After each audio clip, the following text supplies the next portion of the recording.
साहित्य लहर में आपका स्वागत है। आज आप सुनेंगे हिंदी कहानी अचीवमेंट। आइए कहानी सुनते हैं। रात के 11 बज रहे थे। रमा ने सोने से पहले माँ के कमरे में झांका। वह बेड पर लेटी उमादी से बातें कर रही थी। अपने से 8 वर्ष बड़ी उमादी और माँ को गुड नाइट बोलने के बाद वह अंदर आ गई। गुड नाइट कहते हुए पूछा, माँ थक गई है क्या? नहीं नहीं, बिल्कुल नहीं। आज का दिन तो बहुत अच्छा रहा, बहुत मजा आया। उमादी भी अभी यही कह रही थी। नींद ना आ रही हो तो आओ बैठो। नहीं माँ, नींद तो आ रही है, अब कल सुबह बात करेंगे, कहकर रमा दूसरे कमरे में सोने आ गई। उमादी भी अभी उसके पास सोने वाली है। रमा कई बातें सोचने लगी। आज माँ का 75वां जन्मदिन था। वह मुंबई से, उमादी दिल्ली से मेरठ पहुंची थी। अनिल भैया जो रमा से 5 साल बड़े थे, उनसे फोन पर बात कर रमा और उमादी ने यह सरप्राइज प्लान किया था। रमा कल रात उमादी के पास दिल्ली पहुंच गई थी। आज सुबह सुबह मेरठ आकर माँ को सरप्राइज दिया है। माँ टीचर थी, अब रिटायर्ड है। उमादी भी एक अच्छी कंपनी में अच्छे पद पर कार्यरत है। रमा हाउसवाइफ है। दोपहर में माँ की खास सहेलियों को एक होटल में लंच पर आमंत्रित किया गया था। माँ बहुत खुश थी। उन्हें देखकर उमादी, अनिल भैया और रमा भी बहुत खुश थे। पिता का स्वर्गवास तो सालों पहले हो गया था। माँ को खुश रखने के लिए तीनों यथासंभव कोशिश करते थे। जब भी रमा मेरठ आती है, मन में एक उदासी घिरी रहती है। यह उदासी वह कभी किसी से शेयर नहीं कर पाई। हाँ, अनजाने में ही अनिल भैया उसका साथ देते रहे हैं। रेखा भाभी और भतीजी काव्या से भी उसका मन खुश रहता है। पर माँ उर्दी, पता नहीं जानबूझकर या अनजाने में, वे दोनों रमा का दिल सालों से दुखाती रही है। अगर अनजाने में, तो दोनों की इतनी कम उम्र तो नहीं कि वे किसी को दिल दुखाने वाली बातें कहें और उन्हें महसूस ना हो। और अगर जानबूझकर, तो यह कितना कटु सत्य है कि आपके अपने ही आपका मन सबसे ज्यादा आहत करते हैं।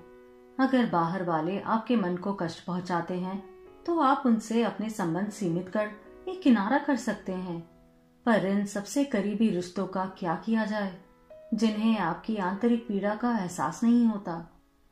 अभी भी उसका मन तो था कि माँ और बहन के साथ बहुत सी बातें करे। 2 दिन बाद वह चली जाएगी, पर बातों का अंत क्या होता है, इसका जो अनुभव उसे था, उसे देखते हुए उसने अकेले लेटना ही ठीक समझा। मुंबई में रमा अपने पति विपिन और बच्चों तन्मय व तन्वी के साथ अपनी गृहस्थी में बहुत खुश और संतुष्ट थी। सुशिक्षित होने के बावजूद रमा ने घर और बच्चों की उचित देखरेख को ही प्राथमिकता देते हुए कभी कोई नौकरी करने के बारे में नहीं सोचा था। इसके पीछे भी उसके अपने कुछ तीखे कटु अनुभव थे। विपिन और बच्चों ने उसे हमेशा प्यार और आदर दिया था। उसे कभी अपने हाउसवाइफ होने पर दुख नहीं था। पर वह जब भी माँ और उमादी से मिलती, तो दोनों ही उस पर वर्किंग वुमन ना होने का ताना कसती। माँ का तो हमेशा यही कहना होता था, तुझे इतना पढ़ाया लिखाया, तूने कुछ नहीं किया। अगर तुझे घर गृहस्थी में ही जीवन खराब करना था तो बता देती, मैं क्यों इतना पढ़ाती लिखाती।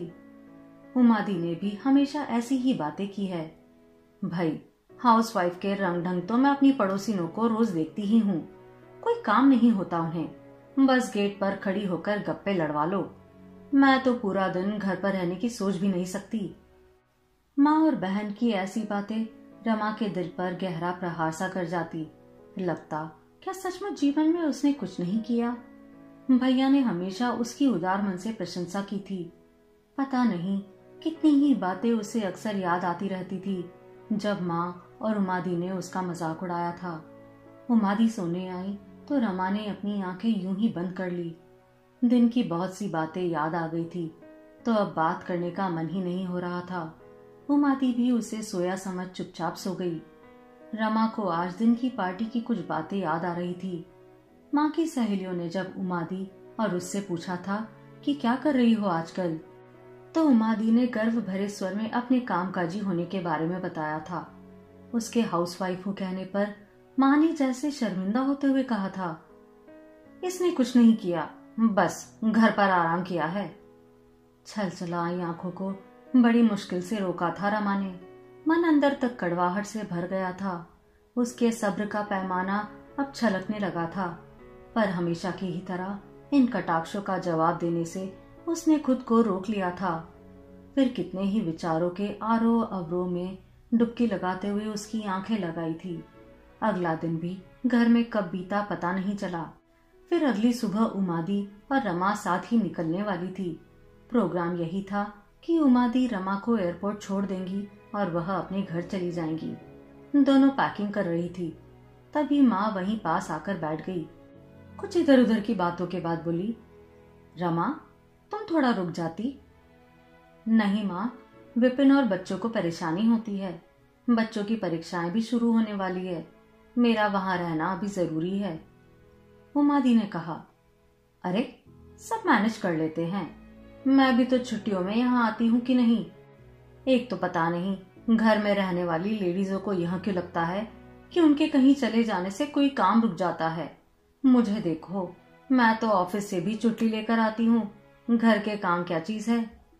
क्या तुम सचमुच घर गृहस्थी के अलावा कुछ नहीं सोचती रमा? अपमान का एक घूंट जैसे रमा के गले में अटक सा गया। माँ भी शुरू हो गई, इसने यही तो किया है हमेशा, इसी में तो रच बस गई है। वैसे रमा, परसों पार्टी में जब सब अपने बारे में, अपनी बहू बेटियों के अचीवमेंट के बारे में बता रही थी, तुम्हें मन में दुख तो होता होगा कि इतनी सारी पढ़ाई लिखाई खराब कर दी। आज रमा को जैसे स्वाभिमान ने झंझोड़ दिया। पल भर में ही उसके दिल से सारा लिहाज, सारी झिझक, संकोच खत्म हो गया। वह बेहद गंभीर स्वर में बोलने लगी, माँ, मेरे दिल में कामकाजी महिलाओं के लिए बहुत सम्मान है। वे घर गृहस्थी के साथ ऑफिस की जिम्मेदारी भी संभालती है, पर आप लोग मेरे जीवन को, घर गृहस्थी संभालने को, मेरी चॉइस को इतना तुच्छ क्यों समझती है? मैंने सचमुच कुछ नहीं किया होगा, ऐसा आपको लगता है। मैं ऐसा नहीं समझती। मेरा अचीवमेंट मुझे हजारों लाखों रुपए नहीं देता, पर जो देता है वह अमूल्य है। मैंने अपने बच्चों को बचपन की, अपने स्नेह की, अपने रात दिन के लाड प्यार की मधुर यादें दी हैं, जो दुर्भाग्यवश मेरे पास नहीं है। आपके आत्मनिर्भर होने के दम्भ स्वाभिमान ने दिन रात आहत किया है मुझे। आपको याद है मेरी सहेली विभा? उसकी मम्मी बेहद सरल, आम सी गृहिणी थी। मैं जब भी स्कूल से उसके घर जाती तो सरिता आंटी हम दोनों को कितने स्नेह से बिठाकर खाना खिलाती थी। मैं कभी उन्हें भूल नहीं पाई। और जब भी वह मेरे साथ हमारे घर आती थी तो आपका कहना होता था, मैं तो काम करके आई हूँ, यह दोस्ती खुद ही निभाओ, खुद बनाओ और खिलाओ। मैं कोई हाउसवाइफ हूँ जो किचन में घुसी रहूंगी? माँ, मैंने आपको कभी घर के किसी काम में रुचि लेते हुए नहीं देखा। आपको बाहर रहना ही अच्छा लगता था, चाहे स्कूल हो या छुट्टी हो। मेरा बचपन कितना अकेला और उदास रहा है, आपको क्या पता।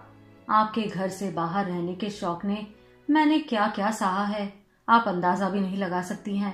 मुझे खुद ही नहीं पता, आधुनिक शिक्षित माहौल में रहने के बावजूद अल्प शिक्षित, सरल, स्नेहिल सरिता आंटी कब मेरे मन में आदर्श बनती गई।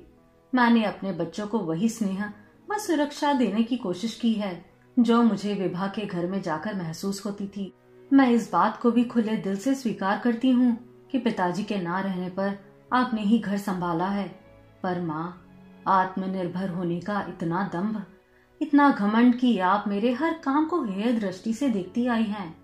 यहाँ तक कि आप मेरे पास मुंबई आने पर मेरे साफ सफाई और घर को व्यवस्थित रखने के शौक का मजाक उड़ाती हैं। क्यों माँ? हम अपनी माँ, बहन, बेटी की बात छोड़ भी दे तो एक औरत होने के नाते आप दूसरी औरत के किसी काम को, उसकी लग्न को, उसकी मेहनत को क्यों कोमल, स्नेही, उदार मन से स्वीकार नहीं कर सकती? यह भी मैं अपना अचीवमेंट आप जैसी औरतों को समझा नहीं पाऊंगी।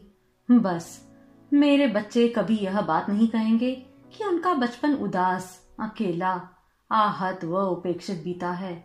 इस बात की मैं गारंटी देती हूँ, और यही गारंटी मेरी अचीवमेंट है माँ। कहते कहते रमा अपने सिर पर स्नेहिल स्पर्श से चौंकी। पता नहीं कब से पीछे खड़े अनिल भैया ने अपना हाथ उसके सिर पर रखा था। उसकी नजरें भैया से मिली तो उनकी आंखों में जो कुछ उसे दिखा, बीकी आंखों के साथ मुस्कुरा दी रमा। माँ और उमादी आवाज बैठी थी। रमा ने कहा, माँ, दी, मेरी बातों से अगर आपको दुख पहुंचा हो तो आई एम सॉरी। आज खुद को रोक नहीं पाई। रमा ने बैग बंद किया और सामने रखे ड्रेसिंग टेबल पर स्वयं को देखा।